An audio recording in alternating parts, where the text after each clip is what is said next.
Hello, folks, and I guess probably Happy New Year, although I guess this is probably going to be my second video of the new year. Maybe I'll switch them around. We'll see. I don't know. Anyhow, Happy New Year. Yeah, welcome to part 5, I think, of working on this fairy tale junk journal. This is going to be I was going to say slightly, but it's not slightly shorter. It's going to be a significantly shorter craft with me fairy tale junk journal video session because I pre-filmed all 2.5 hours of this crafting session. Like literally the same day as the last video of this journal.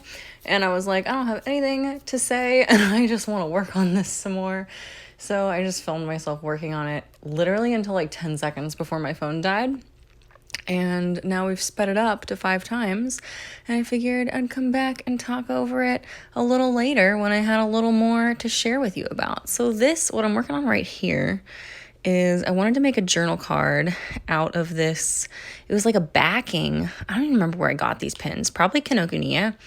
And it was a set of pins, like enamel pins, because I used to work at Starbucks, and my most recent store, actually, which was my favorite store, did not let me do this. But my old store, I got away with wearing like full, almost like plate armor of enamel pins on my apron. So I was just like covered, like the top 6 to 8 inches of my apron was just absolutely covered in enamel pins, and it brought me so much joy, and it was really good for starting conversations with customers too, and I just loved collecting them. And I spent a lot of my money on pins. And so I had gotten this fun little set with like Snow White and a bunch of cute little animals. And this was the backing card that it came on. So I wanted to make a journal card out of it to go in this little pocket here. And I think I'm working on like dressing up the rest of this page here because I wasn't in love with what was on this page. But yeah, I had seen, God, I can't remember whose video it was, but I had just seen someone else's video of making journal cards they had these beautiful rose botanical illustrations that they just kind of wrapped in brown paper like this. And I thought that looks really simple and really nice. So I'm going to try that. And I had pulled aside this brown paper to do, and just wanted enough of it to cover like the parts that had like writing on it where it said like Disney and stuff.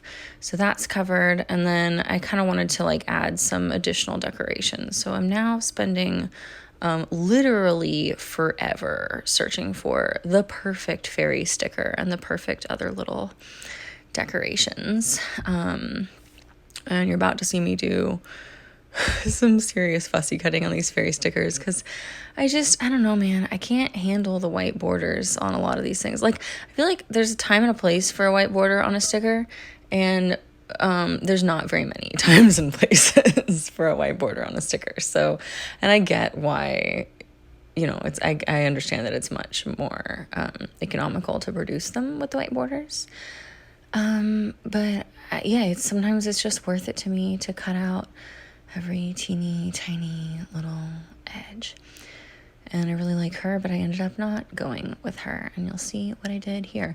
Anyhow, while I spend forever picking out how to decorate this one journal card for this one page in this journal, I thought I would talk to you about word of the year stuff, because I am having trouble picking mine, and that is a new experience for me. I feel like for the last, like literally every time that I've had a word of the year, it's been like, yep, this is the word. This is the word. And I think the first time I did it, the word was order. And the second time I did it, the word was follow through. And I feel like my order year could have gone a little better, but my follow through year was the year I got back in college, and I never actually like finished college, but I sure followed through on all the things that I started that year. And it wasn't like, I didn't just like, I don't know. I stopped doing college because I just decided it wasn't necessary for me. I had racked up 6 years of college credits and changed my degree so many times, and I was just like, I actually really just want to be an artist and a singer-songwriter and a stay-at-home mom and a bunch of other things that don't require a degree of any kind in any way. I don't ever want to put myself in a position where I'm working for someone where I need a college degree. That's not the kind of life I want to live. It's not the kind of work I want to do. So I stopped. Also, I'm like kind of mad that I went with other things here instead of that word enchanting. I think I thought that I wanted to have, like, if I was going to do enchanting, I needed like other words to go with it. And looking back at the video, I'm like, man, it looked so good with just the word enchanting there. Like, that was enough, and you could have left it like that for Vane, but I didn't. So instead, we've got this little haiku. I don't know what it says from here. I think it's about you lift up a bucket from a well and there's a camellia blossom inside it, but it's way more poetic than that. Sorry for my shit-ass translation there. Yeah, this is from a really beautiful book of haiku, actually. I think it's called A Net of Fireflies, and the translations in it are just really wonderful. It's the sort of haiku book that I started tearing it up a long time ago, and I don't really regret that. I really like getting to use the haiku in my different projects. And also, every time I go through it, I'm like, I might need to hunt down another copy of this book someday, because this is like the best collection of haiku translations in English that I've ever run into, ever. It's just really great translations. They hold a lot of poetry in them, and I just feel like they do what haiku's supposed to do. I don't know. Anyhow, that's that. Word of the year. So order, follow through. And then I don't know if I might be missing. Oh yeah, I'm missing a year here because I did move for a year. And that one, I did not do very well. I have a problem with movement. I'm just going to come right out and say that. I have a problem with movement, and making move my word of the year like 5 years ago or however long ago it was, did not motivate me to increase my movement. It just motivated me to ignore my word of the year for a year. So those were my first couple words of the year, and since then it's gone much better. So I think the year after that was plan, and that went pretty well for me, actually. That was my first year using the Magic of I planner, I think. Is that right? Plan. Let me think about that. Might not have been. That might have been before I found Magic of I. Might have been at the end of my plan year that I found Magic of I, and I got one for my next year, which was my freedom year. But my plan year was, I think I had already started Oil Coven, and so I really was really good about planning ahead by an entire season at a time for Oil Coven, and getting those events planned ahead and getting everything on the calendar. And I did really well for that 1 year. And I don't feel I don't know. I feel like some of those habits stayed in place, but partially just my priorities shifted in the years after that and stuff. So it was I didn't need to plan as much. And last year, for example, which was 2 years after plan. So it was plan, freedom, create. So this year, 2023, has been my create year. We're now rolling into 2024 tonight as I record this. It's New Year's Eve right now. And I keep losing my train of thought, and then looking at the video. I have no idea, by the way, what I dyed this staff paper with. Can't remember for the life of me. Okay, word of the year. Yeah, I feel like I've definitely retained some of my ability to plan, and my, when I want to do things, I've retained the, understanding that it is really important to plan the things that I want to do ahead of time and make space for them intentionally ahead of time. I think just over the last 2 years, as my priorities shifted more to freedom and create, I was planning less because, well, freedom and create are a little bit like the antithesis of that. And create was really a grieving year for me as well. And freedom I picked because I kind of had this realization. I think I talked about this in one of my videos a while back. I'm not sure. But I picked freedom for that year because I had this realization that I'd been working all this time to manifest abundance. And as I kind of started to look around me, I was like, I'm surrounded by abundance. What overwhelms me is actually kind of the abundance that I'm surrounded by. Like, what overwhelms me is not my lack of abundance. It's my lack of freedom. It's the fact that I have such an abundant life, and the upkeep of that abundant life is costing me a lot of my freedom. And so I chose freedom as my word of the year for 2022. And that was a crazy year. That was the year I left the Citrine Palace, which really was like the greatest move towards freedom that I ever could have made, because we cut our rent in half, moved out to the country. It was good stuff.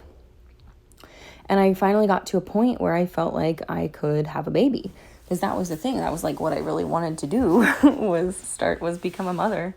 And I felt like I did not have the freedom to become a mother because the cost of living with the lifestyle we were leading would not allow me to quit my job or even really to work less. And, we needed to really get our cost of living down for me to be able to be a mother. Because I've always made less than childcare costs, because childcare is ridiculous. But also, like, even if I could afford it, I don't want to pay someone else to take care of my child, I want to care for my child. I want to spend time with my child. Like, I'm not diametrically opposed to the idea of hiring a babysitter every now and then, but like, I don't want to pay someone to watch my kid while I go do a job I don't give a fuck about. I want to do the job that I do give a fuck about, which is caring for my kids, raising for my kids. And I've always wanted to homeschool. Literally, like, since I was in elementary school, I've known that I wanted to homeschool. Because it was just always very obvious that most kids did much more learning in contexts outside of the classroom when they could be interested, when they were actually interested in what they were learning, and that the classroom was just not the most conducive environment to learning. And I've always been actually a pretty good teacher. And, I've been fortunate enough to have some experience tutoring other homeschooled kids, long-term and short-term. And I've learned a lot. And anyhow, so that's what I want to do. So I knew I needed to be able to quit my job, and I needed the freedom to do that. And to do that, I needed to get out of the Citrine Palace. So I'm out of the Citrine Palace. That was my freedom year. That was the big thing that happened that year. And that was great. And then I also got pregnant that year. And then right at the end of that year, I miscarried at 11 weeks pregnant. And that was fucking rough, man. That was the most physically and emotionally painful thing that I've ever been through. And it was pretty spiritually rough too, because I really felt like for a long time, like God / the divine, whatever, like had been calling me to motherhood and like telling me like, hey, if you take the leap, I'll support you. And like, I'd been scared, but that was the thing in 2022. I was like, hey, like I had my conversation with the divine, and I was like, hey, I am too scared to jump off of this hamster wheel, but if you will push me, I won't fight you. And we got kicked out of the Citrine Palace, and I was like, fantastic, this is what we need. It wasn't like we were bad tenants. He couldn't negotiate high enough rent out of us, and we had the same great rent for 6 years. Perks of being a witch. And yeah, it just, anyhow, I told the divine, I was like, hey, I'm too afraid to take the leap off this hamster wheel, but if you push me, I won't fight you. And we got kicked out, moved to a place in the country where our rent was chopped in half, and we really had freedom. And so when I miscarried, I felt like I had been betrayed by the divine, like I had been told, like, this is what you should be doing, and then it was taken away from me, and that really fucked with my head, to put it lightly. And it took me a long time to reconcile with the divine, but I also chose at the end of 2022, and I definitely have a video about this, that my 2023 word was going to be create. And the short version of that story is that it's because I realized that I had been putting so much of my mental and creative energy towards, like, whatever I have to do to be ready to have a child. And I had really actually been neglecting or putting off my own creative stuff. Like, I hadn't made time to do creative things for me, for fun, for a long time, really. Like, I would every now and then write a song, but I hadn't, like, gotten out my art supplies in probably over a year and a half. And same thing with several other things. And I was just like, I cannot afford the mental anguish and emotional anguish of, like, again, putting all of my creative and mental energy and resources into this thing, having a baby, that I ultimately cannot control. And I choose to direct my creative energy towards other things. And it went really well, actually. Like, I did eventually reconcile with the divine, which is another conversation for another day. And I did, this is my fodder keeper that I made in fodder school, and I'm going through stuff to find a little label for this envelope, but I thought you should know that that's my fodder keeper, and I'm very proud of it, and I love it. And yeah, so I made a ton of shit in 2023, actually, and I was like, okay, create something every day, and be really loose and liberal with what that means. Like, if you're making a mark on a piece of paper, that's fine. If you're writing a line in your notepad app, that's fine. If you're making a meal, that's fine. Whatever it is, but, like, create for you, for fun. And I did. I made a ton of mini journals that I just made a little flip through of, and I don't know if I'll post that video first or this one. Right now I've got that one scheduled to post first. And then I made my big ass junk journal right at the beginning of the year, and I have worked in that all year. Probably won't do a flip through of it because it's gotten really personal, and, like, I'll flip through it in person for people where I can be like, nope, we're moving on past that page. But I feel like on a video where, like, people can pause and read whatever they want, I'm not comfortable with it. So that's gonna be my thing for me. I made an album this year in 2023. I recorded a whole album myself and put it out. Made the album art and everything, and I got back into sewing. I made at least one major sewing project. I don't remember what else I did. But yeah, I feel like the create went really well for me. And now at the end of 2023, I am pregnant again. And I'm actually 20 weeks pregnant now. I'm halfway through. So I'm past the part where it's, like, traumatically, anxiously wondering, like, is the same thing going to happen as before? Like, are we going to make it past 11 weeks? I'm past that. And,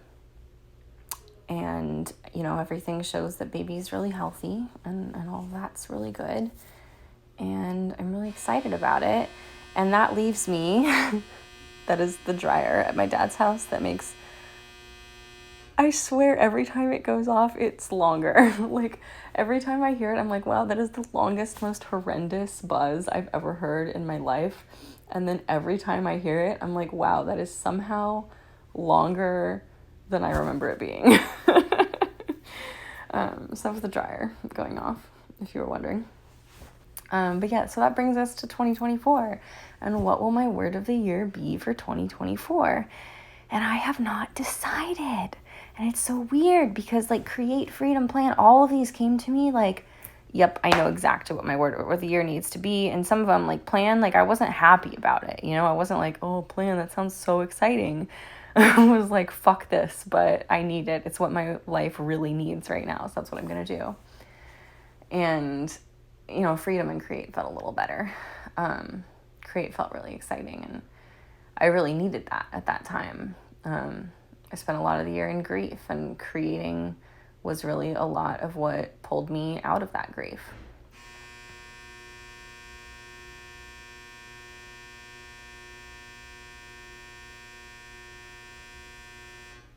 Like, seriously, how long is that buzz? Seriously, how long is it? I'm gonna look at the video and find out. Okay. So the word of the year that like first pops up as like the obvious choice for 2024 is mother. And the only reason why I'm hesitant to pick that one is because I know so many people who have really just like thrown themselves so deeply into motherhood when they first became a mother, and really like lost the rest of their creative identity in that process, and then like not realized that for a couple years, and then been like, fuck man, what have I done? Like, how do I get that back?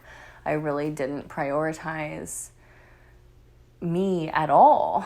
And everything that I have been reading, and especially I've been reading a lot of Charlotte Mason, whose philosophy I really love. Dear God, I'm gonna talk over it. Like one of the things that Charlotte Mason is really big on is mother culture, which is to say like the culture of the mother. And this is something that you hear a lot in just like general parenting psychology as well, is that like what really determines how well the children are taken care of and like what family life is like how well is the mother taken care of. And like what determines how good a mother can be to her kids is how good the father is to the mother, basically. And like how much support does the mom get from the husband? How full is the mom's cup? Because that's really going to determine how much she can pour out from that overflow. And anyhow, so I'm very wary of that pitfall, that trap of falling into losing my own creative spark and identity at the, in exchange for throwing myself fully into motherhood. And like, I do want to throw myself fully into motherhood and I want to make sure that my cup is full so that I can do a good job. This is the part where I spend like 10 minutes at least trying to make a pocket to put this card in before deciding to just make the card the pocket. So then I think about, then I thought, what if I just made create my word of the year again? And then that doesn't feel quite right, because I do feel like my primary focus does need to be motherhood. And then I think about maybe overflow. And overflow is actually a word that I really resonate with. And making sure that I really love the idea of like making sure that my cup is full so that I can pour from the overflow. And I'm also aware of the possibility that like that sounds really good right now, and 5 months from now that may sound like a naive fantasy and a total impossibility. And I'm also aware that, I have 5 months almost before baby is due, and that's, almost half of the year. Like, I have a significant chunk of the year without having a physical baby outside of my body to take care of. And so I do have a lot of time to pour into me and to pour into my home. And that's the other thing. Like, I need to, like, what do I actually need to do this year? before baby comes, like I need to get the home ready to be a vessel for the family, because right now we've just moved into a new house and it is total and utter chaos. Like, let me actually really quick here just insert a photo of what the room that I'm crafting in currently looks like right now, because I took pictures for my dad, because my dad helped us buy this house, and he's like, send me pictures.